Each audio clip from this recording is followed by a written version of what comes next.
Assalamualaikum warahmatullahi wabarakatuh. Hai semuanya, belajar lagi yuk. Kali ini kita akan mempelajari tentang perbandingan trigonometri sudut berelasi lainnya.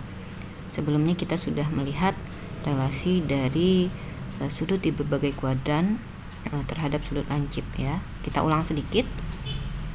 Yang ini yang kita pelajari sebelumnya, bahwa di kuadran 1 untuk sin, cos, dan tangan itu bernilai positif ya. Kemudian di kuadran 2 lambang sudut itu kita buat sebagai 180 kurang alfa. Nah, hubungannya seperti ini, sin 180 kurang alfa itu nilainya akan sama dengan sin alfa ya, dimana alfanya sudut lancip. Kemudian cos 180 kurang alfa itu nilainya sama dengan negatif cos alfa, dan tangan 180 kurang alfa sama dengan min tangan alfa. Nah, di sini kita lihat di kuadran 2 yang positif hanya sin, untuk cos itu negatif. Di ukuran 3 itu lambang sudutnya adalah 180 tambah alfa dengan alfanya sudut lancip. Nah, yang positif di sini hanya tangan ya.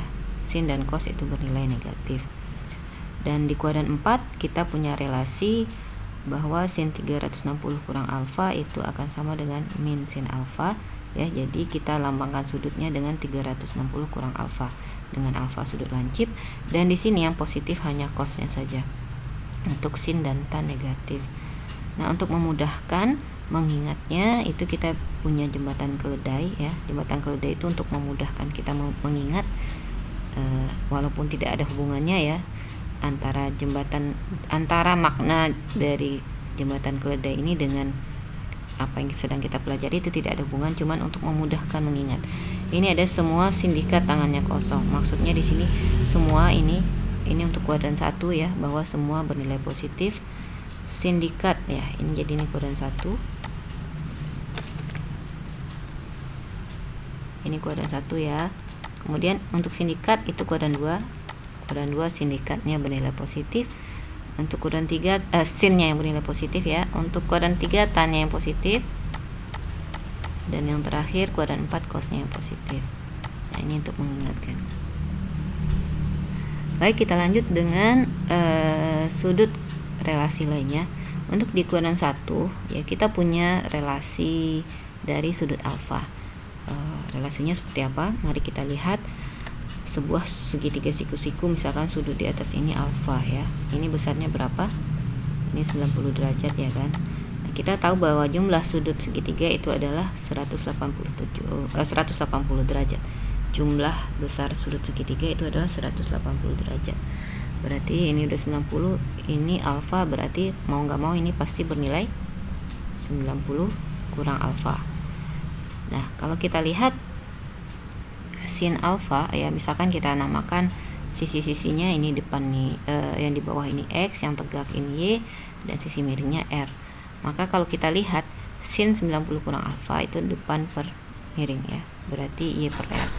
Nah, y per r itu sama nilainya dengan y per r itu sama saja dengan cosnya alfa. Cosnya alfa berarti sin 90 kurang alfa nilainya sama dengan cos alfa. Untuk selanjutnya cos dari 90 kurang alfa. Cos 90 kurang alfa kalau kita lihat sampingnya sekarang adalah yang x, miringnya tetap r ya. Nah, cos 90 kurang alfa itu adalah x per r. Nah, nilainya itu sama seperti kita mencari sin alfa. Sin alfa di mana depan per miringnya adalah x per r juga. Yang terakhir kita lihat tan 90 kurang alfa. Tan dari 90 kurang alfa berarti tan itu depan per samping ya. Berarti di sini kita punya y per x. Nah, y per x itu sama dengan kotangannya alfa. Ingat lagi kotangan. Kotangan itu adalah 1 per tangan ya. Kotangan itu 1 per tangan. Kalau tangan itu desa, depan per samping, berarti kotangan itu samping per depan. Jadi y per x. Nah, jadi kita sudah punya hubungannya di sini bahwa sin 90 kurang alfa nilainya akan sama dengan cos alfa, dan cos 90 kurang alfa nilainya akan sama dengan sin alfa, dan terakhir tan 90 kurang alfa nilainya sama dengan kotangan alfa. kita lihat kembali contoh ya. Untuk contoh, jika diketahui sin 23 derajat sama dengan P, maka tentukan tangen 67 derajat. Nah, kita lihat dulu baik-baik hubungan antara sudut 23 dan 67. Kita perhatikan bahwa 67 itu adalah 90 kurang 23 ya, atau 23 adalah 90 kurang 67. Nah, berarti kita bisa gunakan relasi ini.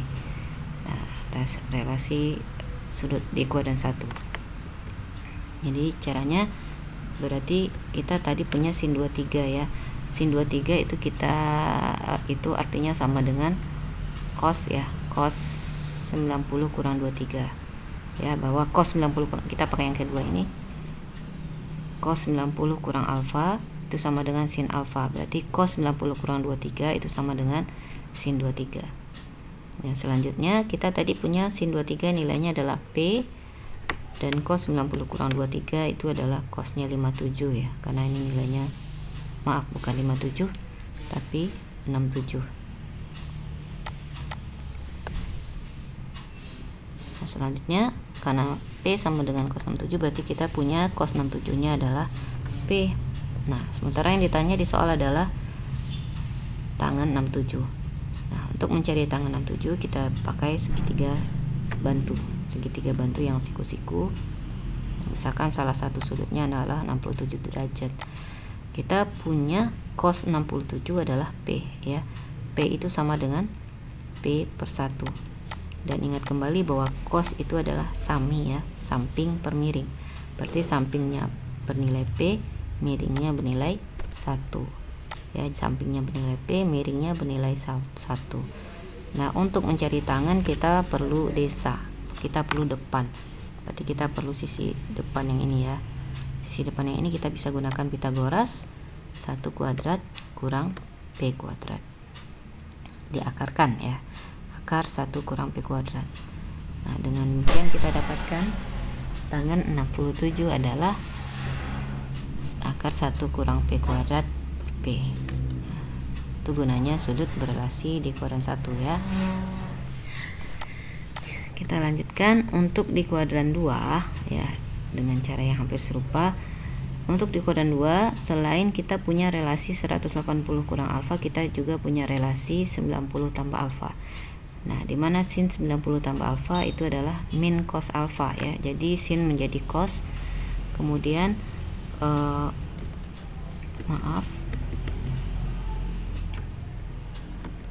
kemudian cos 90 tambah alfa itu nilainya sama dengan sin alfa, dan tangen 90 tambah alfa itu jadinya adalah min kotangen alfa.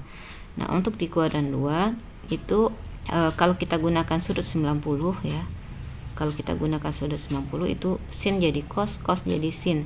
Nah, untuk tanda ini sama dengan yang kita pakai relasi 180 derajat, bahwa untuk di kuadran 2 sinnya yang bernilai positif. Jadi hanya sinnya saja yang bernilai positif. Cos dan kotangen negatif. Karena kotangen itu kan satu per tangen ya. Jadi kalau tangen negatif, kotangen juga pasti negatif. Nah, itu untuk sudut di kuadran 2. Nah, untuk kuadran 3 itu kita bisa gunakan selain yang sudah kita pelajari adalah 180 tambah alfa. Untuk di kuadran 3 kita juga bisa pakai 270 kurang alfa ya. Sin 270 kurang alfa. Kalau kita pakai 270 sama seperti kita menggunakan 90. Sin akan berubah jadi cos ya. Kemudian cos akan berubah jadi sin, dan tangen berubah jadi kotangen. Nah, untuk tanda positif negatif sama dengan yang 180 tambah alfa ya. Yang positif di ukuran 3 itu adalah tangen. Nah, tangen berarti kotangennya ya, karena kotangen itu tadi adalah satu per tangen. Jadi kotangennya aja yang bernilai positif. Untuk di kuadran 4 kita bisa gunakan juga 270 tambah alfa ya. Yang sebelumnya kita sudah belajar relasinya dengan 360 kurang alfa. Nah, untuk 270 tambah alfa sama seperti di kuadran 2 dan 3, bahwa sin itu akan berubah jadi cos, cos berubah jadi sin, tangen berubah jadi kotangen. Nah, akan tetapi tandanya itu mengikuti tanda yang 360 kurang alfa ya, bahwa di kuadran 4 itu cosnya saja yang positif, yang lainnya negatif. Oke, baik, sebagai contoh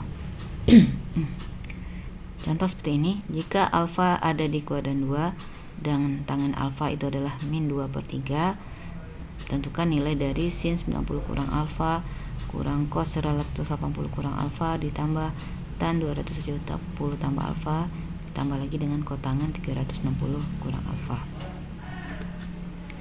Oke, kita gunakan segitiga bantu ya. Walaupun di sini dibilang sudut alfanya di kuadran 2 kan sudut tumpul ya. Namun untuk menggambarkan kita cukup buatkan sudut lancip ya. Kuadran itu nanti pengaruhnya adalah ke tanda negatif ya, karena tangan di kuadran 2 itu adalah negatif. Dan untuk di sisi-sisi segitiga, tanda negatif tidak usah dibawa ya. Tanda negatif itu dibawa ketika kita berbicara dengan kuadran. Oke, tangan alfa 2/3. Ingat lagi, tangan itu adalah desa ya, tan desa itu kan depan per samping, berarti depannya 2, sampingnya 3. Sisi miringnya bisa kita cari dengan menggunakan Pitagoras ya. Pitagoras berarti 3 kuadrat tambah 2 kuadrat, 9 ditambah 4 berarti akar 13. Nah,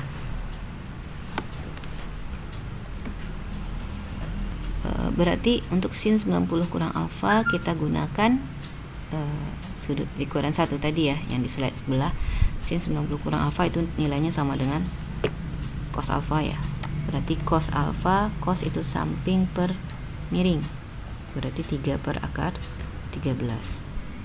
Selanjutnya kita cari cos 180 kurang alfa. Cos 180 kurang alfa ini adalah sudut di kuadran 2.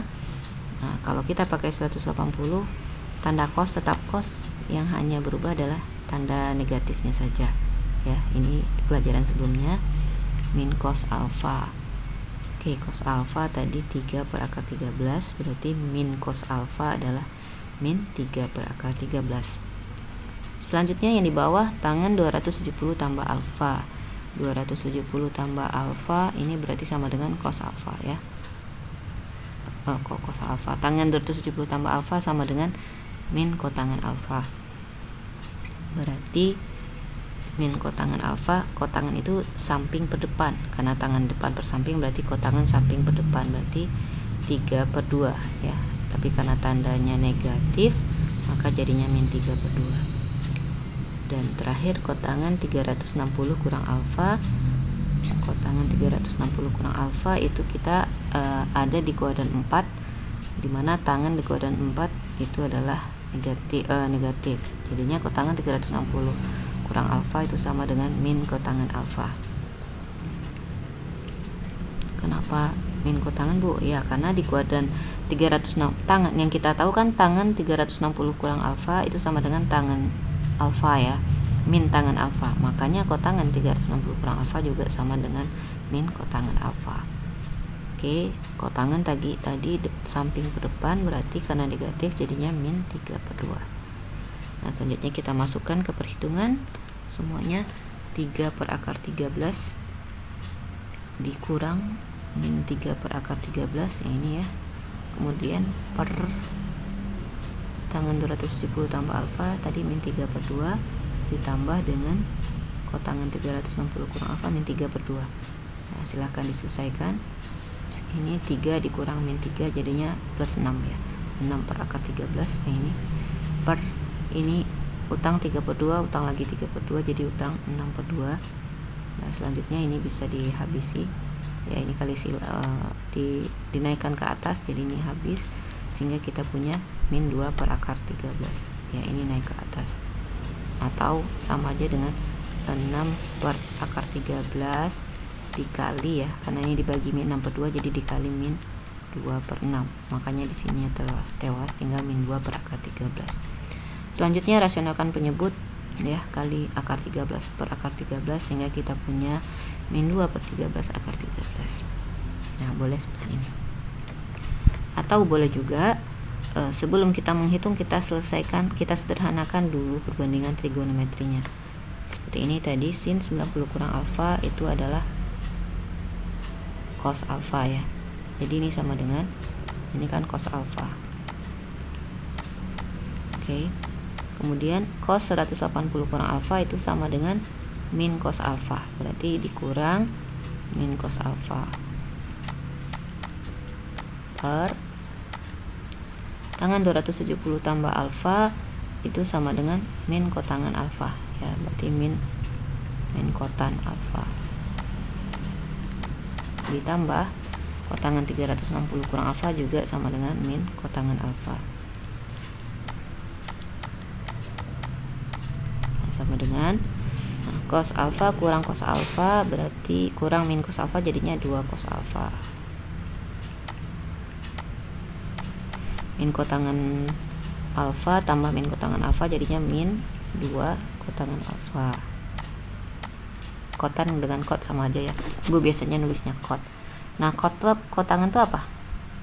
Kotangan itu sin per cos. Kalau tangan sin per cos, berarti kalau kotangan cos per sin ya, berarti 2 cos alfa per min 2 cos alfa per sin alfa gitu.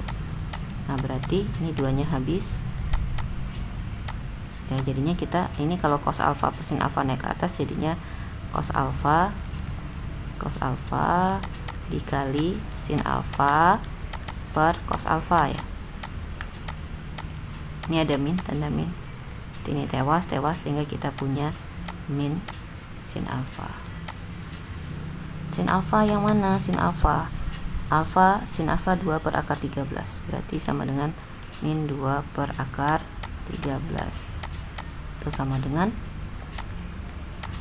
min 2 per 13 akar 13. Jadi boleh disederhanakan dulu perbandingan trigonometrinya atau langsung dicari angkanya, kemudian angkanya yang disederhanakan. Itu untuk sudut relasi sudut di kuadran 2, 3, 4 dengan menggunakan sudut 90 dan sudut 270. Selanjutnya kita lihat sudut negatif. Apa itu sudut negatif? Sudut negatif itu adalah sudut yang dihitung dari sumbu X positif berlawanan searah dengan jarum jam, berarti ke bawah ngitungnya. Nah kalau kita ngitung ke bawah di koordinat kartesius atau searah jarum jam, itu kita sebut sudut kita sudut negatif. Nah untuk relasi dari sudut negatif ya, ini R, ini min Y, ini X. Nah kalau kita cari sin min alfa itu depan per miring di min Y per R ya, sama saja dengan min sin alfa. Kemudian cos min alfa, kalau cos min alfa berarti samping per miring ya, berarti X per R sama saja dengan cos alfa, dan tangan min alfa itu akan sama dengan min tangan alfa. Nah kalau kita lihat untuk sudut negatif itu yang positif adalah cosnya saja, jadi sama seperti relasi sudut di kuadran 4, yang positif hanya cosnya. Untuk sin dan tangan itu bernilai negatif. Contoh, kita misalkan ditanya sin min 300 ya. Sin min 300 berarti kita lihat bahwa sin min alfa itu sama dengan min sin alfa. Berarti sin min 300 itu sama dengan min sin 300. Nah, untuk sin 300 kita selesaikan dengan relasi sudut di kuadran berapa ini? 300, kuadran 4 ya. Berarti sin 300 itu sama dengan sin 360 kurang 60. Ini pelajaran di hari sebelumnya. Sin 360 kurang 60, minnya tetap dibawa ke bawah. Nah, selanjutnya sin 360 kurang alfa itu sama dengan min sin alfa ya. Berarti ini sudah ada min di luar, ada lagi min di dalam. Jadi karena sin 360 kurang 60 itu sama dengan min sin 60, kemudian tambah lagi minnya di luar, maka jadinya kita punya sin 60. Sin 60 adalah setengah akar 3. Contoh lain, misalnya ditanyakan cos min 150. Nah sebelumnya minnya ini kita operasikan dulu, bahwa cos min alfa itu sama dengan cos alfa. Berarti cos min 150 itu sama dengan cos 150. Nah selanjutnya kita gunakan relasi sudut ini 150 di kuadran berapa? Ya ada di kuadran 2 ya. Berarti cos 150 itu adalah cos 180 kurang 30, karena di kuadran 2 kita pakai relasi 180 kurang alfa. Jadinya 180 kurang 30 karena di kuadran 2 ini bernilai negatif sama dengan min cos 30. min cos 30 berarti min setengah kali. Nah, itu penggunaan sudut negatif. Nah, ada lagi sudut lain, yaitu sudut yang putarannya lebih dari satu putaran. Biasanya kita menghitung sudut kan dari sudut 0 sampai terakhir sudut 360 ya. Nah, tapi bisa jadi sudut itu berjalan lagi, jadi namanya sudut K putaran, yaitu sebanyak K kali kita melakukan putaran. Nah, contoh ilustrasinya seperti di gambar ini. Maka sudut kita ini adalah sudut 1, 2 ya, 2 putaran ditambah alfa ya, jadi sudut 2 putaran ditambah alfa, atau kita sebut K putaran ditambah alfa, dimana K nya di sini adalah 2 putaran ya. Nah, untuk sudut K putaran kita tidak memperhatikan berapa kali kita memutar ya, mau 2 kali, mau 4 kali, mau 100 kali, itu tidak kita perhatikan. Yang kita perhatikan adalah lebihnya dari putaran itu. Berarti di sini lebihnya alfa ya. Jadi mulai dari sumbu X positif berputar 2 kali, kemudian ditambah alfa. Maka untuk sudut K putaran ini, satu putaran ini nilainya adalah 360 derajat ya. Nah, maka untuk sudut K putaran, sin K kali 360 tambah alfa itu sama saja dengan sin alfa ya. Jadi nilai K nya nggak penting, berapa kali mutarnya itu nggak perlu. Selanjutnya cos K kali 360 derajat tambah alfa itu sama dengan cos alfa ya. Jadi tidak berubah, sin tetap sin, cos tetap cos, tanda juga sama. Kemudian tangan K kali 360 tambah alfa itu sama dengan tangan alfa. Nah, jadi yang kamu perhatikan adalah alfanya saja, putarannya itu tidak perlu diperhatikan. Nah, untuk contoh, misalkan ditanya cos 840 derajat. Cos 840 derajat ini sudah lebih dari 360 ya. Berarti kita cari dulu 840 itu berapa kali putaran. Nah, caranya dibagi dengan 360. Ini dapat 2 ya. 2 kali 360 itu 720, dikurang sisanya adalah 120. Nah, yang diperhatikan itu adalah sisanya yang kamu perhatikan ya, sisanya yang diperhatikan. Nah, untuk putarannya itu kita tidak perlu perhatikan, jadinya ini kita abaikan aja, mau berapapun itu tidak pengaruh terhadap hitungan. Berarti kita nulisnya cos 840. Nah, itu kalau mau secara secara detail tuliskan boleh seperti ini, cos 2 kali 360 tambah 120 ya. Jadi 2 kali 360 tambah 120. Nah, tapi kalau ini nggak ditulis juga nggak ada masalah, langsung saja kamu ke sisanya. Berarti cos 840 sama dengan cos 120. Jadi langsung ke sisanya. Ini nggak ditulis nggak apa-apa yang di atas. Berarti cos 120. Nah, kita gunakan lagi hubungannya sudut di kuadran berapa ini? 120. Kuadran 2. Berarti kalau kuadran 2 kita pakai 180 kurang alfa ya. Berarti 180 kurang 60. Nah, ingat di kuadran 2 cos 180 kurang 60 itu sama dengan negatif ya, karena kuadran 2 itu hanya sin yang positif. Berarti min cos 60 berarti min setengah. Nah, selanjutnya ditanyakan tan min 1935. Wow ya, banyak banget angkanya. Nah, sebelum kita mencari 1935 itu berapa putaran, di sini ada tanda negatif ya, berarti kita gunakan lagi hubungannya dengan sudut negatif, bahwa tan min alfa ya, tadi di slide sebelumnya bahwa itu sama dengan min tan alfa ya, berarti minnya kayak keluar gitu. Jadi tan min 1935 itu sama dengan min tan 1935. Jadi kita tidak bisa bekerja kalau di dalamnya masih ada sudut negatif. Jadi negatifnya harus kita keluarkan dulu. Nah, tapi kalau di sini cos ya, cos min 1935 berarti minnya habis, karena cos min alfa itu sama dengan cos alfa. Ya, ingat yang tadi. Oke, kita cari 1935 itu kalau dibagi 360 berapa ya? Nah, boleh pakai kalkulator silakan. ya, kalkulator kepala. 1935 itu 1800. Nah, 5 ini ya. 5 kali 3600 itu 1800, dapat kita 135. 5-nya ini nggak penting, nggak perlu kita perhatikan, yang penting adalah sisa yang di bawah. Artinya tangan ya, tangan dari 1935 itu akan sama dengan tangan sisa putarannya ini, sama dengan tangan. Nah, ini kita abaikan aja, ini nggak usah ya. Sama dengan tangan 135. Nah, minnya karena udah ada bawaan dari atas, jadi kita tetap bawa ya. Ini ada min tangan 135. Nah, selanjutnya tangan 135 ini kita olah. Ini 135 juga masih di kuadran 2 ya. Berarti kalau kuadran 2 kita pakai 180 kurang alfa, berarti min tangan 180 kurang 45. Nah, minnya dari atas. Nah, selanjutnya yang ini, karena dia ada di kuadran 2, tangannya berarti negatif ya. Tangannya berarti sama dengan min tangan alfa. Jadi ini kita punya min dari min tangan 45. Min ketemu min tewas ya, jadinya kita punya tangan 45. Tangan 45 adalah 1, sehingga nilai dari tangan min 1935 itu adalah 1.